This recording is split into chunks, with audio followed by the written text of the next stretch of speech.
I didn't have a father to come and whoop my ass and get me out the streets. It was like a bullet became a belt. Like the target wasn't even just at my mom's house. It was like everywhere I was at. And he trying to unjam his gun and kill my brother. So I was like, fuck it, I gotta kill this nigga. I'm trying to get in the backseat. I'm just getting hit. Boom, boom, boom, boom, boom, boom, boom, boom, boom. I feel every bullet hit me. Every bullet hit me. And he ignored me. I said, hey, so you think I'm gonna die? He's like, man, I don't know. I said, man, I ain't gonna die, bro. This is a dream in a coma. I'm telling myself, this not real. This not real. Because it's unbelievable. He was finna go fight somebody. I said, why were you gonna go fight somebody? You wouldn't even go fight me. I love you. Somebody else gonna kill your ass. Because you irritating. I said, so you either come home, nigga, and come talk to me. And he didn't. And he never came back. He did. Welcome back to the Retro Network Podcast, y'all. Thank you so much. It's your boy Yak. It's your boy T. Let's get it. We have another special guest today. And first off, thank you guys so much for subscribers, the comments, the likes, man. We really appreciate the love. We're being heard and we love it, man. But we want to introduce our boy, Steve Hook, or also known as AKA Twist, the founder of Real Homies Inc. As y'all can see, we're wearing the shirts today. Y'all probably saw on the gram. Shout out for the shirts, man. Thank you so much, Steven. Definitely. But, man, thank you for being here, bro. Thank you. Thank you for having me. Steve actually reached out to us, and Steven reached out and told us about his nonprofit, and we're like, yo, it's crazy, and he has a crazy story. We're super excited to talk to you guys about that today. But I guess really to kick things off, tell us about your nonprofit and what that's about.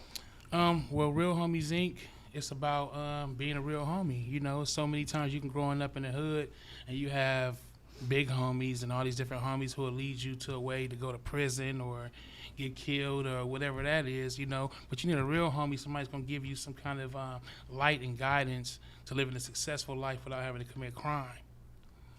I love that, man. That's real empowering. spit, yeah. Real empowering. And kind of, I guess, really, the real question is, too, overall, and I feel like that's what the premise of the podcast is really going to be, is what led you to do all that? And we want to take it back, you know. Exactly. We want to take it back from the sandbox. Details, just, you know, a little bit about your story. I'm sure, you know, goes in depth.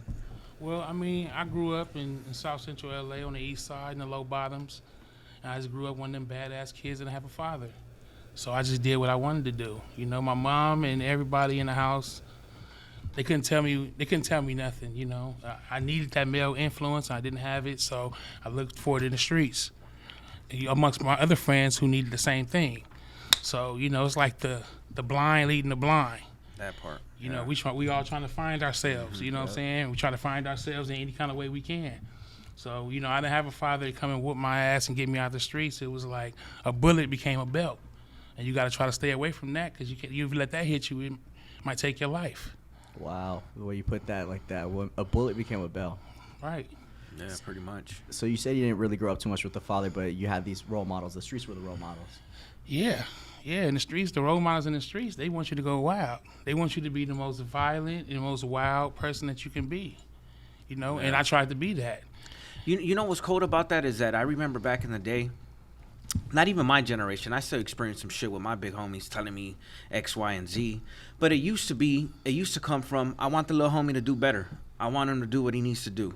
He don't need to be like us, you know. And then somewhere in there, it got fucked up. Social media or God knows what. Really, tell you the truth, you'll have a homie that'll tell you to go to school every day and do this and do that. But then when he becomes your role model and then you look at what he doing, you're like, well, shit, he making money. He out here doing what he want to do. You're like, I want to do what you want to do. Yeah, lead by example, huh? And that's it. And then a lot of these guys, they like that somebody will look up to them like that, and then they want to be behind them like that. So then they like, that's how it spark off right there. Oh, that's my little homie. He gonna do everything. Yeah. I know he love me. He gonna do everything for me that I want him to do. I say go shoot this person. Oh yeah, he gonna do it. You know what I'm saying? Yeah, he know I got money. I'm gonna take care of him. I'm like the closest thing to a father figure to him. So 100%, man. I had those type of situations, but I was young and I was smart. You know, even though I did engage, but I engaged in things that I wanted to engage in. See, so people, once I seen older dudes telling people to do stuff that they wouldn't do, I said, I'm cool. I'm not doing that. I said, come with me.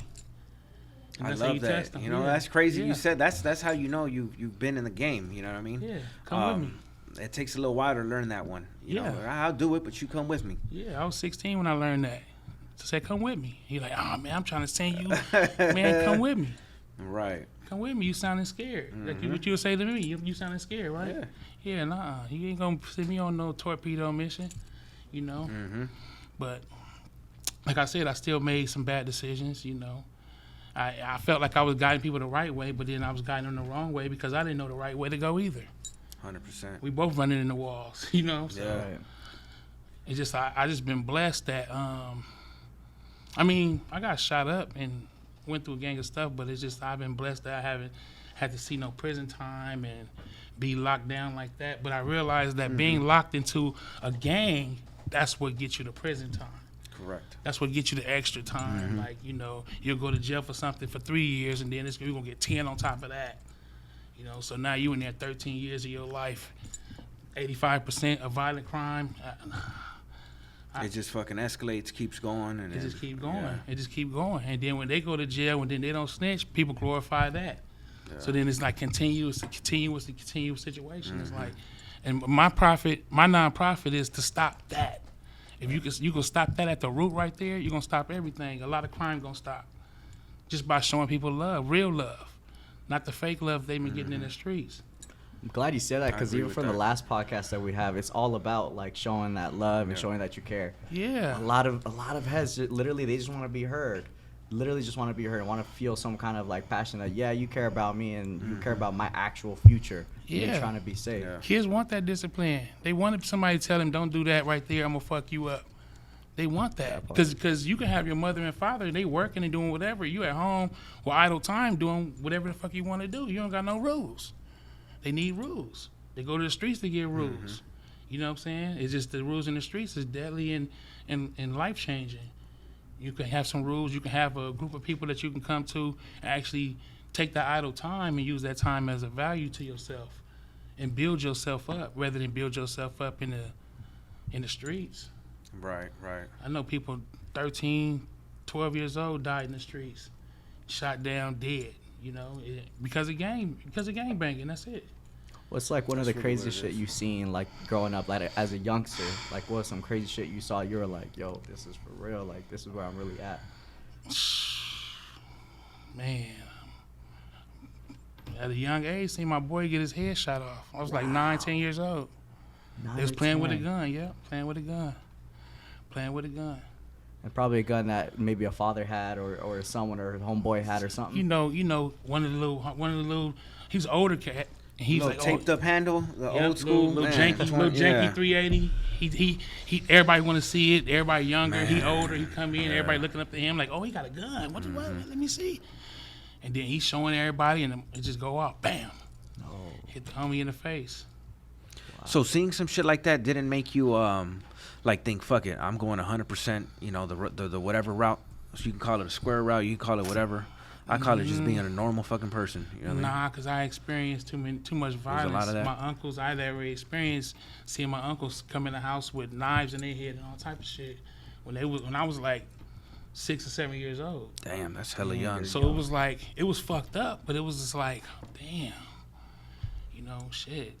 That was your reality basically Yeah. at that time. Yeah, So you're just- I just want to get my head busted like that. What were you doing at 6 years old, just chilling, and then they just bust in and they start? Well, I'm just chilling in my grandma's kitchen, and my That's right, grandma, in the kitchen. Yeah, I'm in the kitchen. I'm trying to eat something, you know. And my uncle, I hear a bunch of commotion, and my uncle come in the house. I'm like, "Was that a hat? Was that?" I thought it was something like I didn't know what it was, and he had a knife like sticking out of his head. Like, Oh shit! yeah, so that was crazy. And it was a whole lot of that. Bunch of incidents back It to was a back, bunch and you of- just kind a of. bunch of violent stuff, and then until I started getting into the violence, and it was just a bunch of violence. Like I didn't do a lot of what other people was doing, like stealing and shit like that. I didn't Yeah. do a lot of that type of shit. You know, I did a lot of violence, a lot of violent things, and I had a lot of violent things done to me. I got stabbed when I was going to middle school. I was just about to ask, how was your come up, like middle school, all that? You still, and again, people think that just because you may not gangbang doesn't mean, you know what I mean? Like, every gang wanted me. Yeah, They wanted me. They was like, oh yeah, you finna be from here. You finna be from here. Oh nah, I'm cool. Especially if they know you're turned up. I was turned up. Oh yeah, for sure. You come at me, I'm gonna beat you up first. I'm just gonna just jump on you but see, it was because out of fear. It wasn't out of no other way. It was out of fear. I always felt threatened because you never know what can happen. I seen people turn on each other in the craziest ways. So out that fear of that, I was like, nah, I don't even got no friends like that because it's not too many people I trusted. And the people that I did trust, they did.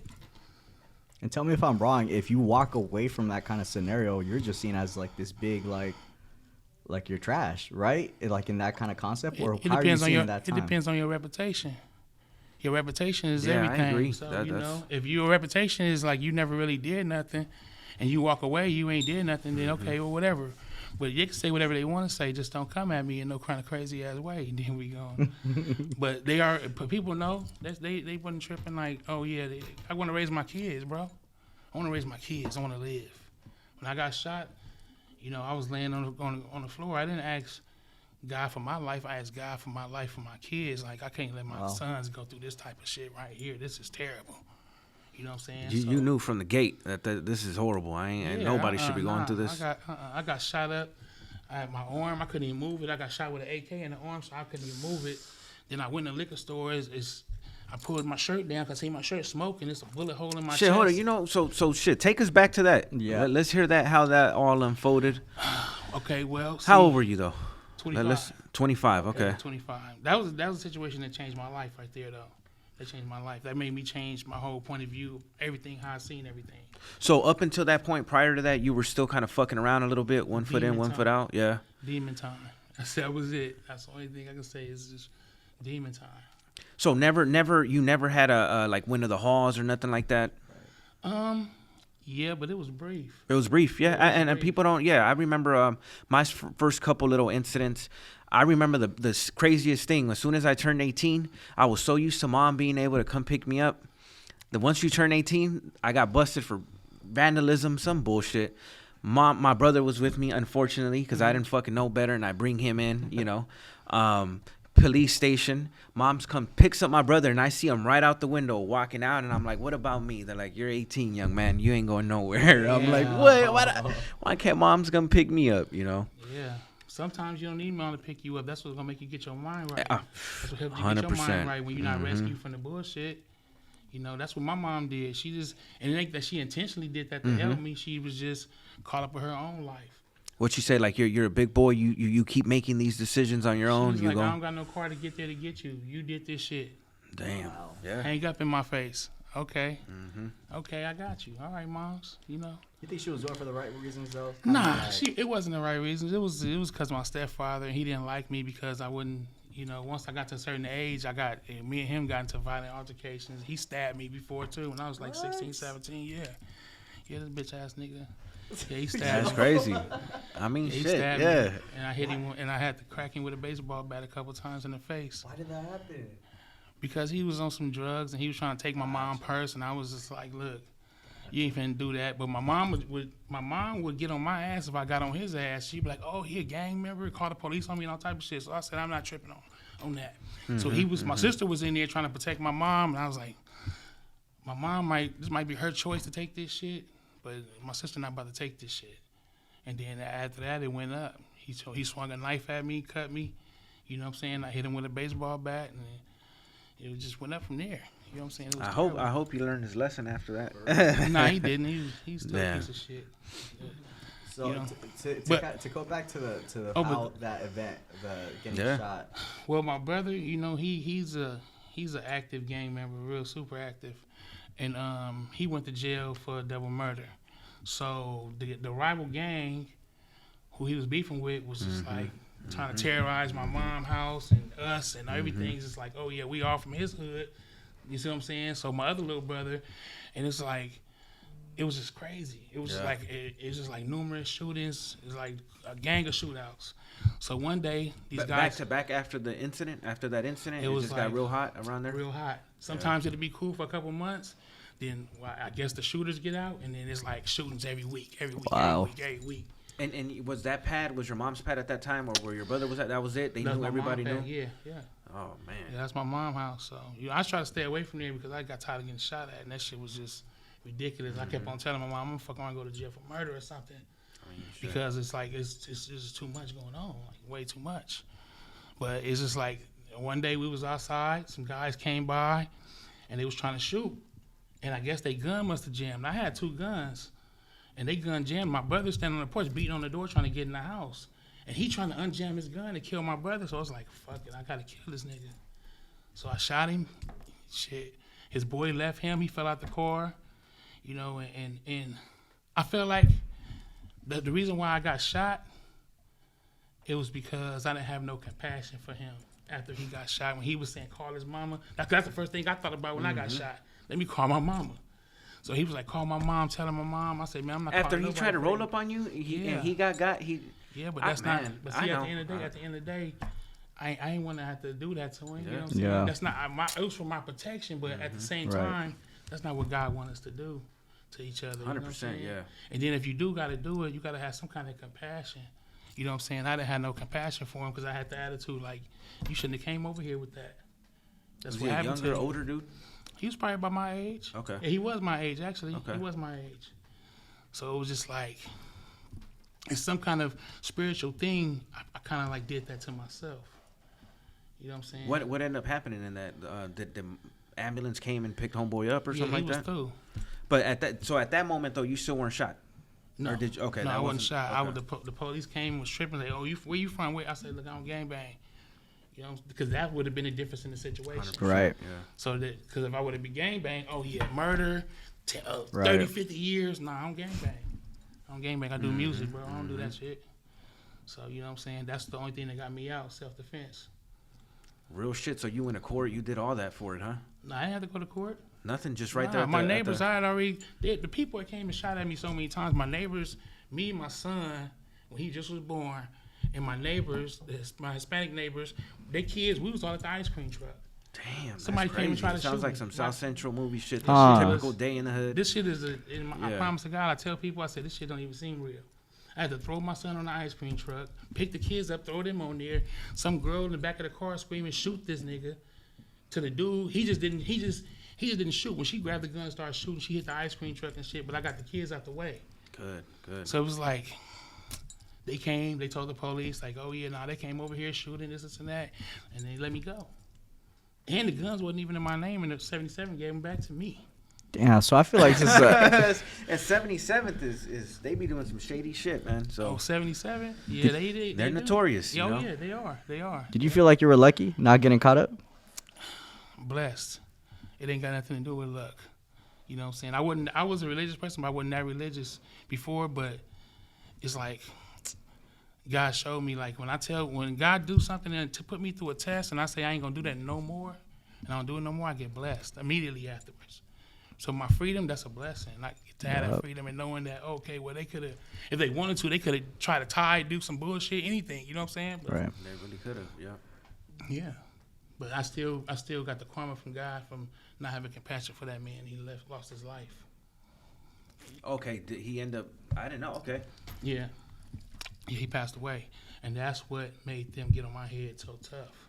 So now the Gotcha. incident, even though your pad was already hot, it was a hood spot. They knew where it was at. Yeah. It transitioned over from just shit about your brother to now to you. Basically, Yeah. that's what that did. It put the Yeah. target on your back. Yeah. So it was like the target wasn't even just at my mom's house. It was like everywhere I was at. Everywhere you were at that point. Everywhere I was Oh, at. damn. When I seen somebody and they recognize me and they look like they from over there, it's going up. Shit. So I mean, take us to that day that because I think you had mentioned 10 times. Yeah, I got shot 10 times. Wow. But see, that day, that weekend, a lot of spiritual shit happened to me. I rode this motorcycle, and something told me to put a helmet on because I didn't know how to ride no damn motorcycle. I'm on Crenshaw and 80th. So I'm on a motorcycle, car pull out in front of me, boom, I fall off the car, fall off the motorcycle, flip off, fall into a pole. I'm like, oh my God, I'm gonna go to church the next day. This happened Saturday. So I said I'm gonna go to church the next day. But that Saturday night, I got pissy drunk with my cousin. We chilling. So Sunday come, I get up to go to church. I'm too fucked up still. I'm like, fuck it, I ain't even gonna go to church today. I'm gonna for sure go next Sunday. Right, you know what I'm saying? When I should have went that day. I should have went. If I would have went, I probably wouldn't have got shot. Cause I got drunk again. Oh, we finna go out. Come on, take me to the house. I'm gonna go change my clothes. Somebody waiting at my mom's house when I get over there to follow us. So I go to my mom's house, change my clothes. Bam, my mom do some shit. All that shit was spiritual. You know what I'm saying? She followed me to the door. She never do that type of shit. So I get in the car. Bam, I leave. Go to the liquor store. I come back out the liquor store. I see a dude. He got like half his hair picked out. He's standing close to the car that I was in.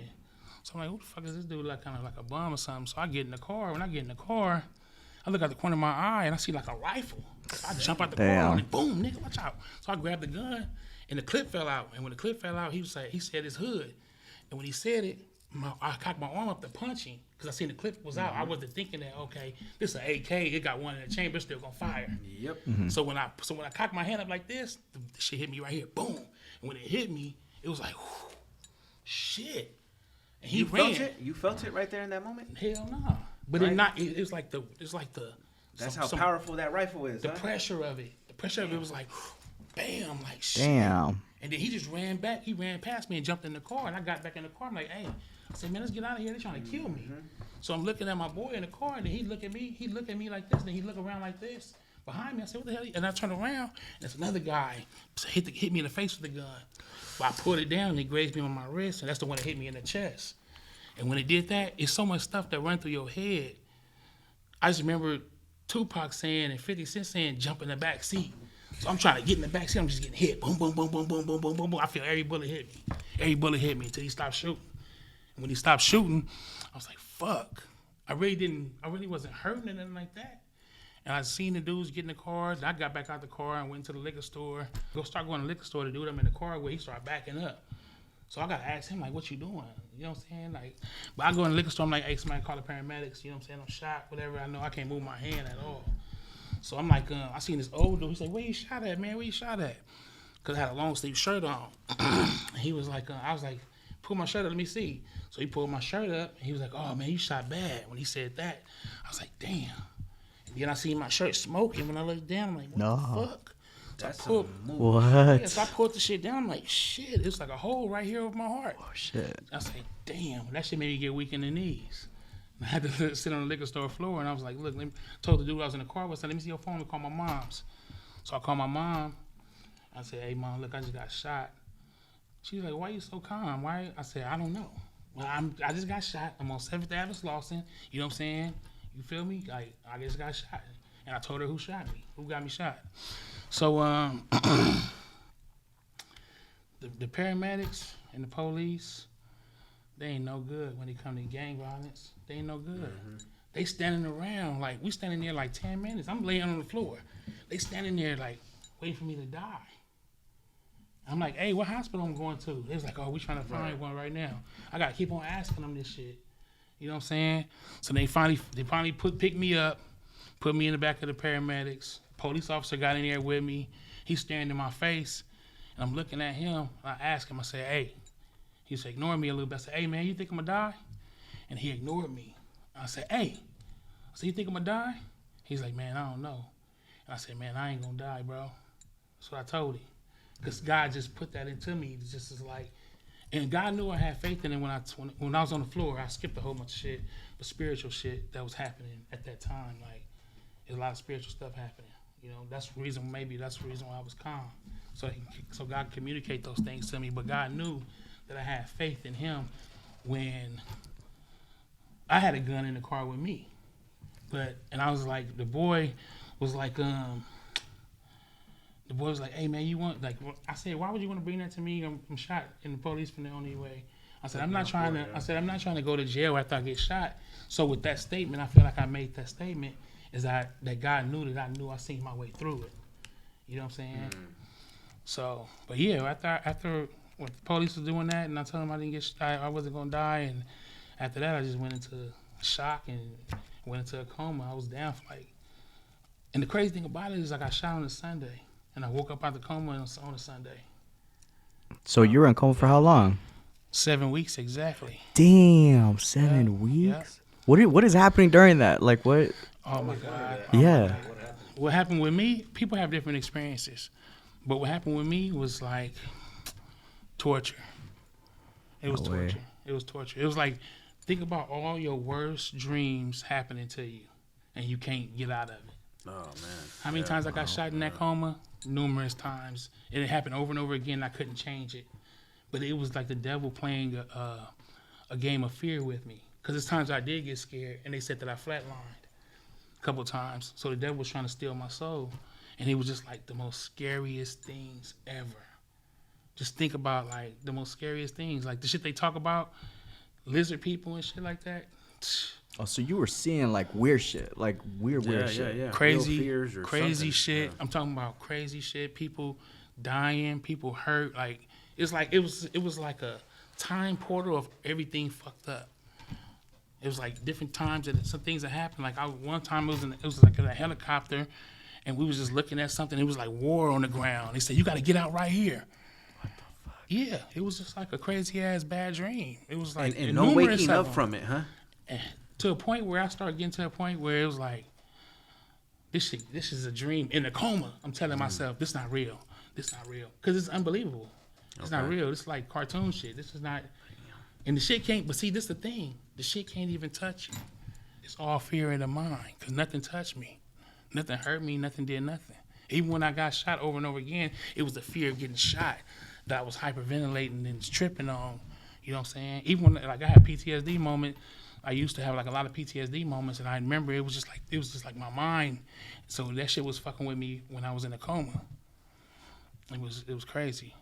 But the end of the coma, it was. You guys ever heard of purgatory? Yeah. The in between. Yep. You know, Like Dante's Inferno. Educate me a little bit.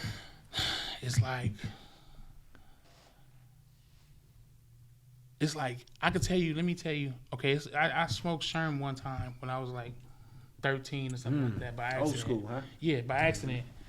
And Sherm did the effect of what's happening in purgatory.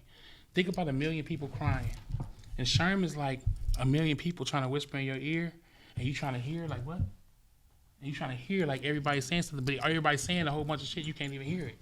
So you know it's like the devil. You're like, oh, get away from me! Don't talk to me! So you start going crazy and shit. So purgatory is like 1 million people crying because they stuck for Judgment Day. Wow. And then it's like a big ass tree. That's fucking scary. Yeah, terrifying. But the terrifying thing is not even just that. They're crying because of fear. They're not even watching. They're not even watching in faith. They watching the fear. It's a big ass tree with demons on it, snakes, all type of shit. Crazy ass shit. And I looked and I was like, oh hell no, that's not for me. You know, I didn't have no fear. Did you ever question yourself? Like, am I dead or alive? Is this hell? Is this For heaven? real. Like, maybe I'm tripping and maybe I'm already there. Or you knew where you were at. Nah, it's a journey, bro. You knew you were still in limbo or something was happening. It's some kind of journey. Yeah. It's some kind of experience. It's just like, you know, I just knew that I was somewhere where I know I didn't belong. That was it. You know what I'm saying? I wasn't in fear like everybody else that was crying. Like 1 million people crying it'll drive you crazy. But it was like. Were you able to hear people from the outside trying to talk to you? No, I didn't hear nobody from the outside. I don't remember hearing nobody from the outside at all. Maybe at certain parts or something, I don't know, but no. I mean, shit. I don't know. And do you remember like a big blur or something like that? Because it's not like you're not remembering days of the coma, right? You're just like all one big long memory or something? One big long ass nightmare. One nightmare, yeah. Nightmare. Mm-hmm. Yeah, it wasn't no dream. It was a nightmare. It's like constant fear. Until I start telling myself, this shit ain't real. And then that's when I came out of it. You got to be strong-minded for that. Yeah, I'm a strong-minded person. There's numerous times that people have wanted me, hey, man, you could be from the hood. Nah, bro. I got love for you, bro, when I'm not doing that. Mm-hmm. You know what I'm saying? I see what happened with niggas that, like gang junctions and all that type of stuff. People don't even got to go to do nothing. You just hanging out with your friends, and because you from this hood, and you let the police know that, and like my uncles used to always say, because they was gangbangers, they said never tell the police if you was a gangbanger, never tell the police that. That's a secret. You're not supposed to do that shit. You doing their job for them, make them do their job. That makes sense. Yeah. So I'm saying. So 7 weeks you were in a coma. Yeah. You woke up, and what happened as soon as you woke up? I cried every day for like 4 months. What about like being the moment you woke up? Exactly. Was your family there? Was it just no one there because they didn't know when you were gonna wake up? Exactly. It was a spirit. It was another spiritual thing. You know, when I woke up, it was a lady there and then 2 guys, and Hispanic lady and 2 guys or whatever, and she was praying and when I woke up, I remember she just was crying. I just started crying when I looked at her. Yeah. So like a day went by. And I asked the nurse, I said, what happened to the lady that was in here? They was like, there wasn't nobody in here. I said, you a gunshot victim. Everybody that come in here got to be signed in and out. Ow, bro. So then a couple years later, my dad posted a picture of my great-great-grandparents. What? Don't tell me, bro. That shit gave me chills. But yeah, it was them. I just started crying again. That shit was like crazy. That shit was crazy. I want to tear up. That's so wild. Real, bro. Oh my gosh! So you had no idea who that was, and you find out later on. Later on, it was crazy. That was crazy. But you know, you got ancestors on that side. They didn't die for nothing. Yep. You know, they on that side waiting and helping you. That's why I was wondering, like, why certain things haven't happened to me, because they helping me, and they know that they know that I'm hard headed. So yeah, I might have to take me one time. You know what I'm saying? But after that, I'm gonna be on point for sure. That's it. You so when you woke up, that's what you saw that, and then what was the experience like after that? You were crying for days. What were you thinking though when you cried? Like, first I was crying about like, damn, I got shot in my arm. My shit ain't gonna be the same. I ain't gonna be able to play football and basketball with my sons, because I like to be athletic and shit. Yeah. So I was crying about that shit. Then I started crying about like, damn, why am I here? Everybody else dying. I remember that summer, Luther Vandross had died. One of my other partners, he got shot. He got killed. A couple people got killed. It was crazy that summer, 2005 in LA. It was like gang wars everywhere. So This was in 05? Yeah. Okay. So it was just like I cried about shit like that. I cried about all type of shit. I cried about revenge. I cried about everything, because that's who I was. I was a revengeful person. If you do something to me or somebody I love, I'm gonna come to your house, kick your door in. You feel me? Yeah. Your granny gonna suffer. But see, that was demon time. You feel me? That was shit that I didn't care about. I didn't have a value for my own life, or let alone value somebody else's. Nope. And I had kids. I had daughters and shit. So I got a gang of kids. I had kids before then. But it's just like I just didn't take it serious, because their mamas wouldn't let me see them. And I was wondering why, because I was dangerous. I started playing in the yard with my kids, and shit like that happening? Yeah, that's crazy. It didn't happen. It didn't happen. Yeah. So when people did stuff like that to me, it made me do those things back. I don't give a fuck who outside. Y'all coming shooting at me and mine? Oh yeah, for sure. But they better not come outside. My kids can't come outside and play. Nobody kids can come outside and play. That's not how I was supposed to be thinking. I was thinking in an evil, devilish way, and that's why me getting shot like that was a blessing. It was a blessing. It was a blessing for myself, for my kids, for everything, for my whole life. It changed my life. Who's the first family member that seen you right after? My mom. It was mom's, huh? Yeah. Okay. Right after I got shot. Mm-hmm. Yeah, my mom. Yeah. After I woke up out the coma. After you woke up out the coma. Yeah, that's what I started. That's the first thing you do. Hey, where my mom at? Where's mom's at? Oh God, oh God. And me and my mom didn't even have a good relationship at first. I didn't even call her mom. I used to call her by her first name. But after that situation, it was just like, nah. I gotta. And this is the big thing for everybody. Need to learn this right here. Just because somebody do something to you or come at you a certain way don't mean that you got to do that. Because you doing that is sending yourself to hell. You know what I'm saying? They already going to do whatever they going to do. They got to deal with what they got to deal with. Well, they going to fuck their karma up. They going to do all that. But you can't do it back. There's more power in not doing it back than doing it. You know what I'm saying? Yeah. I 100% agree. My philosophy is 9 times out of 10, they get what they got coming eventually. When you're living that lifestyle, the only thing that comes in return is negative shit, or you're going down a fucked up route. Or how many times have you heard that? Oh, homeboy, whoop whoop, end up getting smoked. You're like, well, shit. It always happens like that. Always happens like that. like that. You kill somebody, you're gonna get killed. You know, that's just what it is. That's just what it is. Everybody I know that ever did that, they end up getting killed or getting life in prison. So you ain't going nowhere free. So, but yeah, but that right there alone, I just don't never want nobody to have to go through that type of shit. So that's why I formed, you know, my nonprofit, is because I see it's a lot of kids out there who don't have that love and attention and that guidance, you know what I'm saying? And they just need somebody just to be able to check up on them, make sure that they doing what they said they want to do, and or they dream or whatever, to help them accomplish that. Rather than pull them into some bullshit for a couple of dollars. Oh, you could sell this for me, or you could do this right here, or come down here and get tied up inside some other shit. Now they in prison or something like that. Like, I had homeboys that shit happened to them. They wasn't gang banging. They just got tied into some bullshit, went to jail for the rest of their life. Damn. Just getting out. They went to jail when we was in our 20s. They just now getting out right now. I just experienced that right now. A lifer showed up, 26 years. Somebody puts a FaceTime of somebody he knew back in the day. He's like, I haven't seen her since 86. I was like, what the fuck? Come on, man. We got to do better. We shouldn't have to reunite that way, you know? But see, that's the reason why is because not it ain't even just like, okay, fathers. It's like a certain type of father. That's what made Nipsey so great and strong, because he fathered niggas. Niggas that was older than him, he fathered niggas. Oh yeah, nigga, let me give you a job. Let me tell you something. You need to be doing better than that. You need to you do that type of shit and giving direction and guidance. That's what make you magic. You know what I'm saying? A lot of people don't have that. You can have a father and a mother in the home, like I said, and they don't pay attention to what you're doing. They don't give a damn, because everybody caught up in their own life, stuck in the phone and all that other type of shit. Like, no, I be in my kid's shit. Yep. For real, because I refuse. I told them, you ever think you gonna gangbang anything like that, you better make sure you with some real gangbangers, because I'm jumping out the car beating everybody's ass.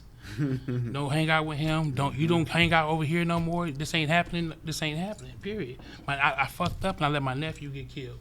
Wow. Oh, You know what I'm saying? And that happened like in 2015. You know what I'm saying? Fresh still. And that was fresh. So that right there, I feel like I started the real homies more for him, because I failed him. You know what I'm saying? And the things I was trying to do, I felt like I failed him, because he still went and found a way to go gang bang. And even though maybe I should have handled it in a different way, like, okay, you know what? I don't know. But I feel like I failed him, you know. And then time before he got shot, me and him had got into it. And I told him, I was on my way to the house, I said, hey, man, you know, we got to get down when I get back, 'cause I don't like your mouth.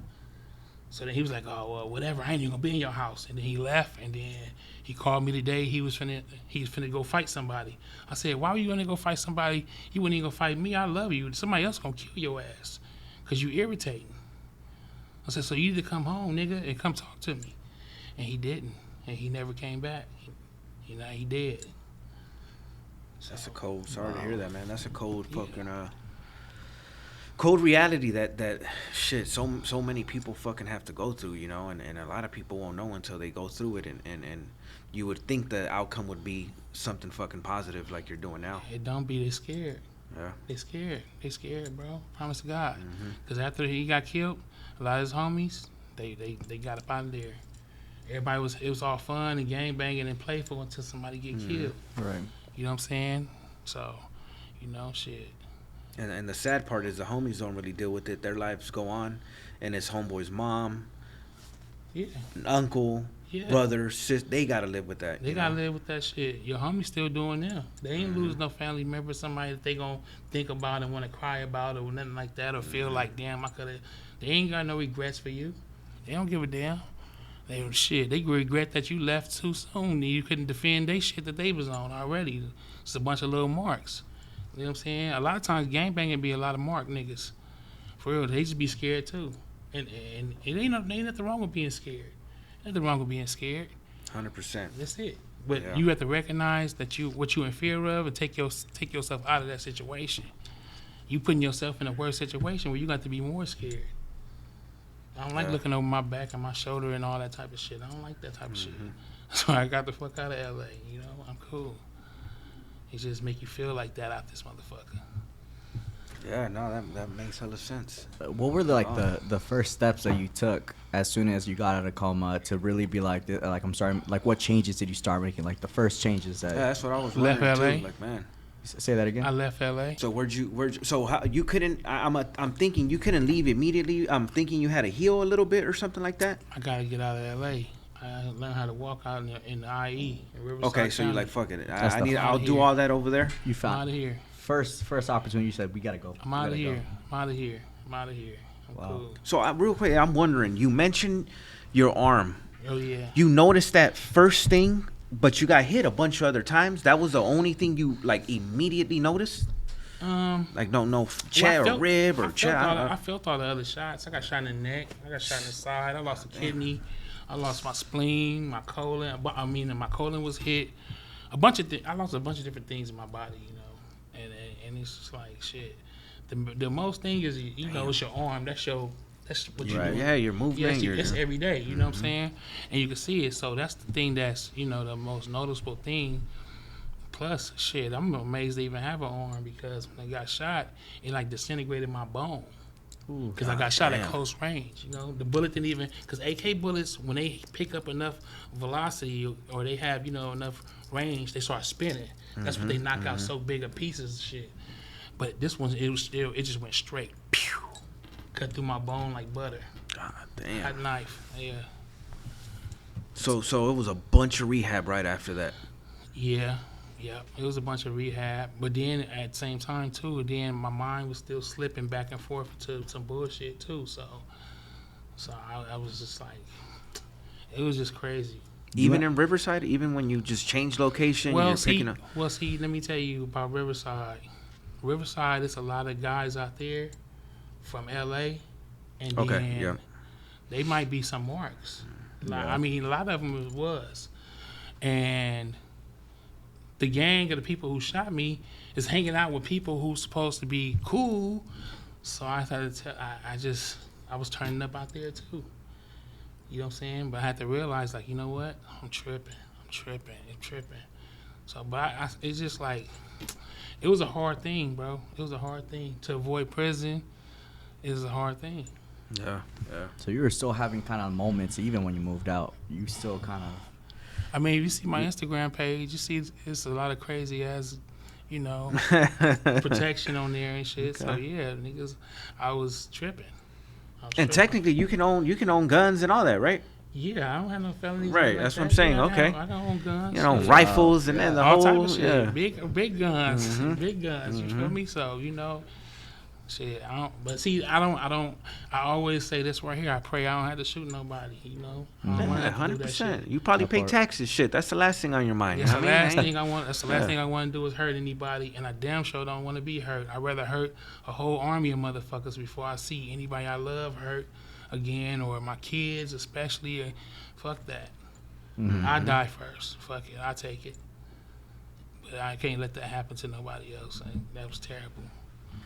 So you mentioned the first step being going out there. When do you? Because I see you kind of started getting that whole spiritual component into it too. Did that kind of start easing in once you moved out? Nah, I was spiritual after I woke up out that coma. That's right. That's when that happened. That's when I was spiritual. Like, I used to get into it with people and be like, look, man, I'd rather just shake your hand, bro, and just say,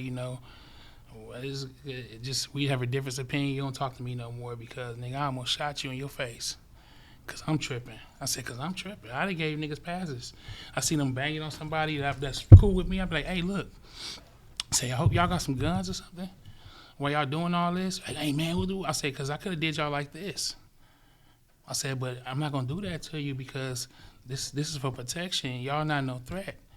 You know what I'm saying? This is for y'all protection too. What if somebody come over here tripping trying to hurt you?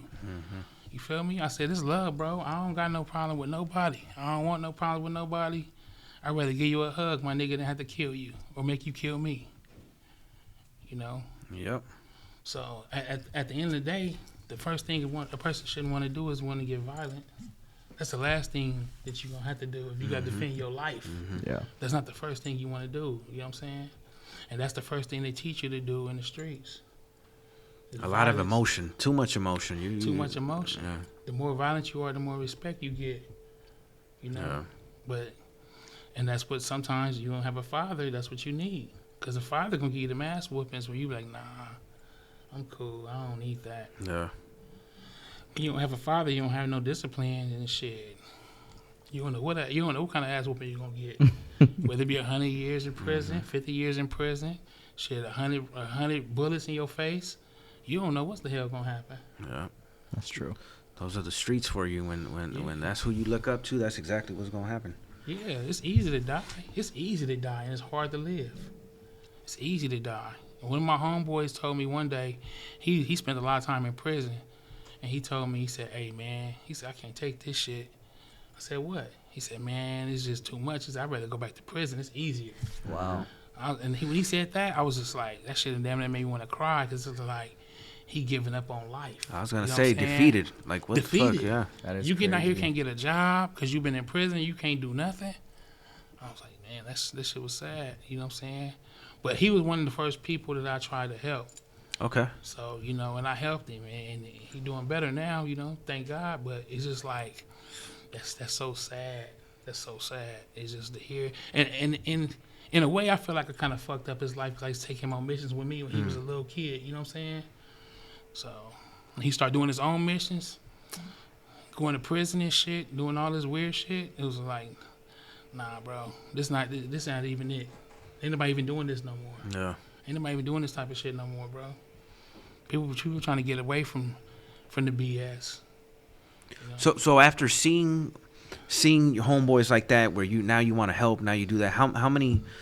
What did it take for you to be like, fuck it, instead of not saying anything or being passive about it, let me jump into it and start helping out. Let me. I mean, because it's like, shit, me not saying nothing, it was kind of irritating me. Because I don't like to be around people that's negative, you know? I don't want to be around that type of shit. So it's just like I had to say something. It's like God put something on my heart that I got to tell him, like, look, man, you're not doing the right thing, bro. You're not doing the right thing. You know what I'm saying? You doing this, you in and out of prison, fucking with drugs.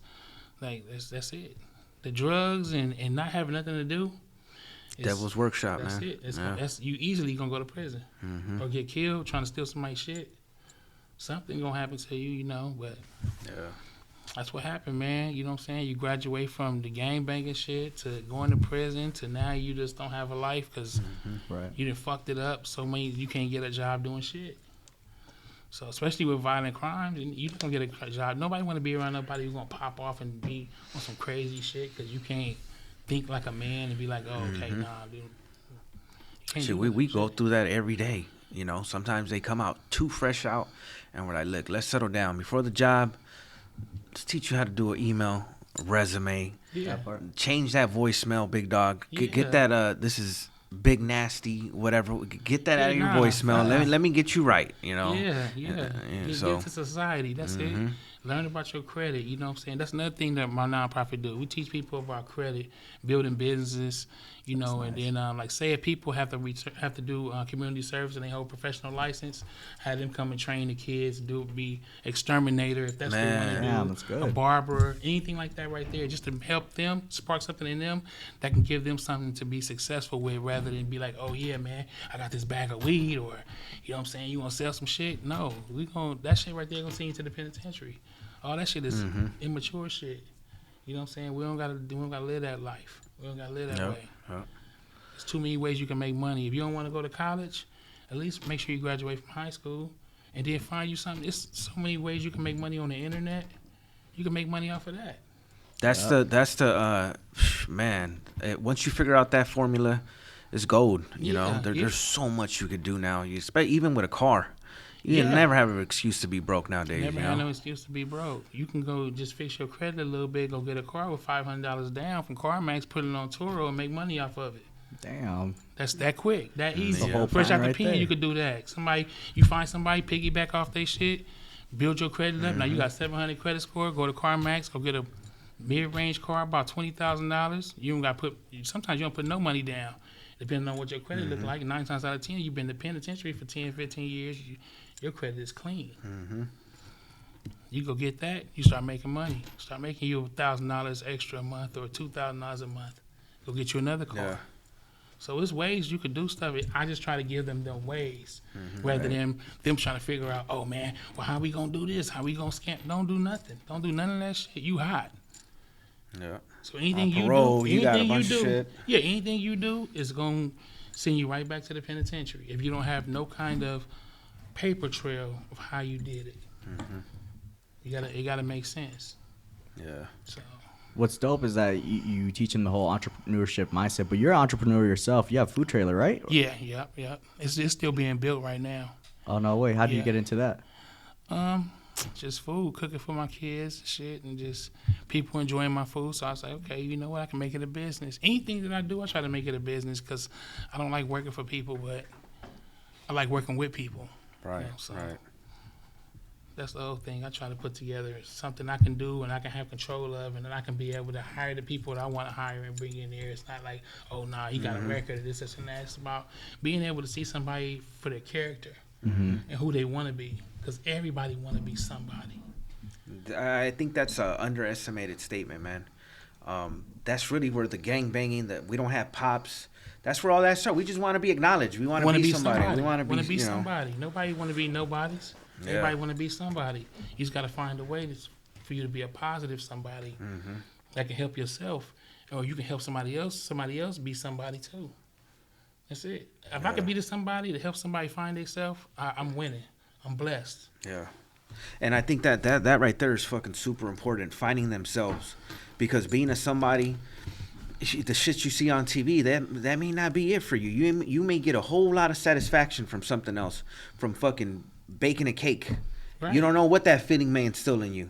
Right. From fucking, working a 9-to-5 shift, getting paid out, putting work boots on, you just never know. Right. And if you don't try it and you keep trying all this negative shit and wondering why you keep end up at square one, with a violation after violation. It's just because people don't want to humble themselves. I be baking cakes and shit. I sell cakes, I bake cakes, do all that type of shit. I be telling my kids, like, you know what? Y'all don't even know what type of dad y'all got. I didn't even know you bake cakes. I was completely random with that one. I know, but yeah. that's just the truth. I be cooking Exactly. and shit. I be doing, because you have to humble yourself. See, when people know how to do shit, they don't want to humble themselves because they be like, ah, man, that's gay. You baking cakes. So what? What you doing? Right. Whole lot of nothing. What you doing? Come on, man, get the fuck out of here. You put my face on the cake and say, oh yeah, that's the cake man. I'll be that before That's I want to cake be man. dead. I don't want to be dead, and I don't want to be in jail. You know what I'm saying? I'll be I the want to cake be man all somebody. day. I Yeah. want to be somebody. You know what I'm saying? Like I said, everybody want to be somebody. Yeah. So shit, I'm still trying to be somebody. Trying to find out what's gonna be the best thing for me to be able to, where I can be happy every day, and this make me happy doing this shit. So Real Homies, great. where's that based out of? Is that in L.A. or you're still in San Bernardino now? Or Not San Bernardino. No. or I Riverside forget, County. they're different. My fault. That's San my. Bernardino, same as LA. I be Okay. it's on the same shit. Yeah. Yeah, San Bernardino terrible. Yeah, but it's a lot of people in San Bernardino that need help though. That's one thing, man. I've always noticed that. And sorry to cut you off. Just one of my biggest things. Palmdale, Lancaster, Pomona, all those areas. All those they areas. don't. Yeah. Yeah, all those areas, because nobody don't got nothing to do. That's it. And then another thing is too is like, it ain't no real OGs like it was back in the day. It ain't none of that. Everybody clout chasers. You know what I'm saying? Everybody on the bullshit. Demon time is regular time now. It's taking over. You know what I'm saying? I was just at an event last weekend in San Bernardino. I saw a guy get slept right in the middle of the street. Like, literally just got knocked out. Bam. Straight fucking way. down to the ground. Head hit the concrete, bro. Me and my boys was just chilling. We were going to the event. We're like, yo, what do we do? What do we Shit, do? you turned around and you Bro, walked the other way. We big were dog. Let literally that like handle on business. the, like we Mind your own motherfucking Oh, business. exactly. We were so close. Because whoever knocked his ass out probably said, whoever pick him up getting shot. Yeah. You know what I'm saying? Yeah. I guess the dude was some druggie that was like following the guy. He was like, yo, get the fuck away from me. I'm gonna sleep your ass. Next thing you know, I slept him on the street and homie walked away. We're like, bro, poor guy's in the middle of the street. There's a bunch of fucking cars going by. But see, that's the thing I just told you. Just like no fathering. Yeah, That's how you got to get your whooping. He just told you to get away from, like your father tell you, go sit Exactly. your ass down somewhere. You still in his face. You finna get your ass whooped. You know what I'm saying? So Exactly, you got that knocked the fuck out. You really did. We picked him up and we put him on the sidewalk. Oh, you guys did pick him up? Yeah, we huh? picked him up. Okay. We're like, yo, we can't leave him on the street like that. We still got a heart. You feel So me? my boy, y'all got a heart. So we huh? picked him Okay. up. We put him on the sidewalk, but my boy was bleeding, like literally just slapped, just like this, bleeding from his mouth. I mean, that's Like, dope yo. that you helped him though. That's dope, but it's not a lot of it's the Definitely. world. How the world is, you can't even be. It's like you can be doing that. Like that lady that was doing something, she was feeding the homeless or doing something like that, and then when a homeless guy stabbed her, a nurse. Oh what? Yeah, man. You just fucking never know. It's like you Yeah. can't you could think that you helping somebody, and then all of a sudden now you the victim of some bullshit. Mm-hmm. Like, come on, it's times I try to help people, they cuss me out. I just smiled like, okay, I'm sorry. Shit, that's all right. Let me get Yeah. out your way.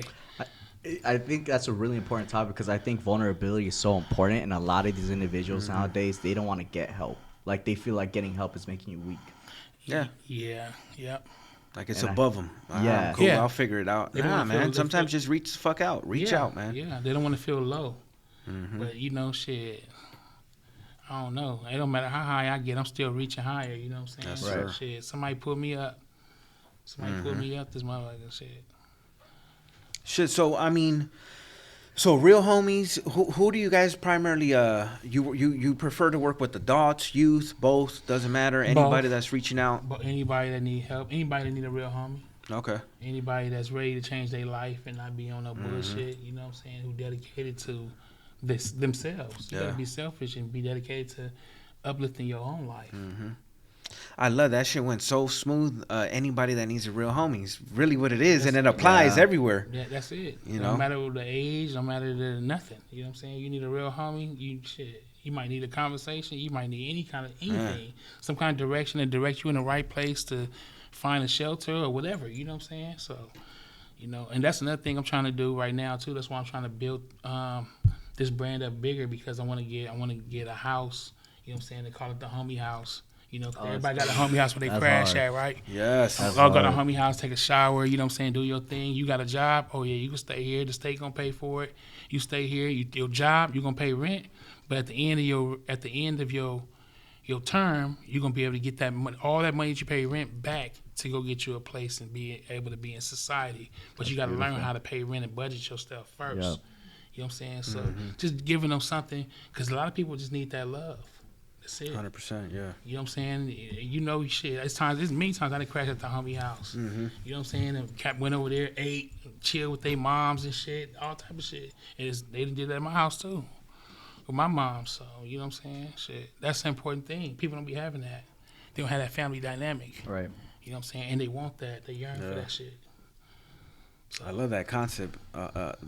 Shit. Go to the homie's house, crash out. They don't know, quote unquote homies. Homies is you know, You're go to right. the homies. The crash- real homies. You feel Yeah. me? The real homies gonna open the door for you anytime. You feel me? Somebody gonna be up to open the door for you, see what's up. Yep. That's yep. it. But it's certain things you can't be on drugs. You know what I'm saying? If you're trying to get clean, and I know other programs to help you get into. Nice. You feel me? So that's it. Just trying to give some direction. You know what I'm saying? Definitely. Rather than the wrong direction. And also, it's important that a lot of that comes from somebody that looks like the folks that we're serving. You know, a lot of the times I know when you're in their suit and tie, a homie ain't They trying not to go. listening. they're- They gonna you listen know. to this. They want to Exactly. see. Oh, this nigga, what you doing?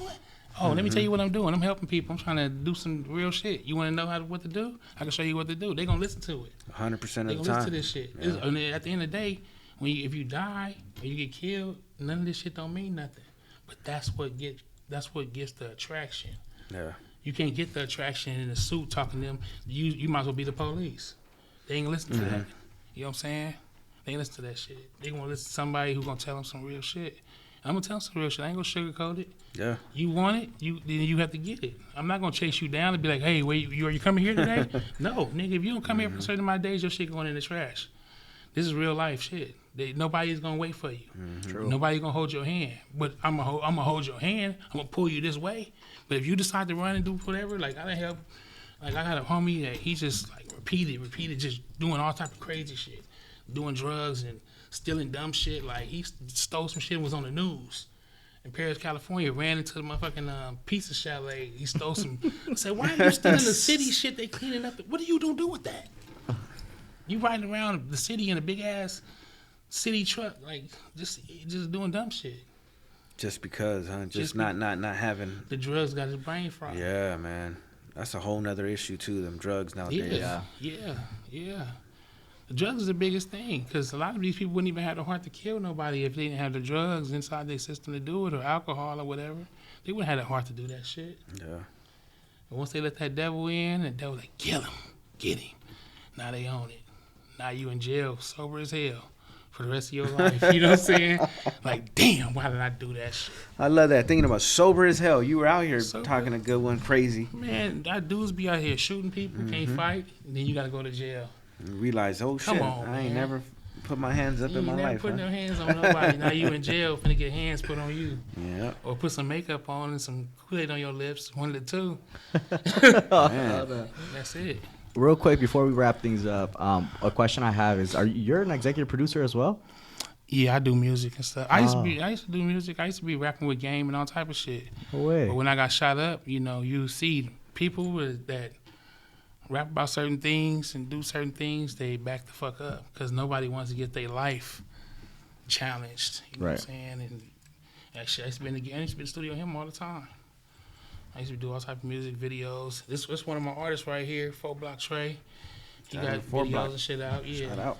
That's tight. So, you know what I'm saying? Yeah, so I mean, my question would be, let's say we get a lot of dudes that are fresh out, they're listening, they're trying to figure out a path. What would you tell them? If they can't figure it out, hit somebody up that can help you figure it out. Hit up real homies, we'll help you figure it out for sure.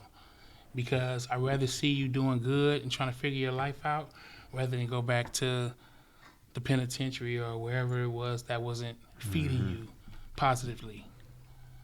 I love that, man. That's fucking amazing. That's something that we need to highlight more. Don't feel ashamed. Fucking reach out, man. Call somebody. That's You it. ain't got. That's Sometimes you don't have it on your own. That's it. Reach out, and it may if you don't got moms, you don't got come wherever you'll find a spot. Especially nowadays within re-entry and you got bunch of spots. There are countless of them. You know what I mean? Yeah. Why not take advantage of it? Use it, and you'll be surprised of the shit that you'll come out from it. Yeah. So. Yeah. But shit, yeah. So man, I appreciate the interview, taking your time, blessing us, and we got For real, we thank got you. the swag, we Yeah. good, you know what I mean? Yeah, I'm gonna send y'all some more stuff too when my other merch come in. Yeah, 100%. We'll nice. rock it. We'll Appreciate definitely rock it on the pod. We'll do something, but for sure. man, thank you for taking the time yeah. and dropping some gems. Hopefully, they tune in. We've been having a good turnout, and again, shout out to all the fans, everybody commenting. Yes, sir. You guys are doing us right, bro. We're trying to bring you guys content, a mixture of everything.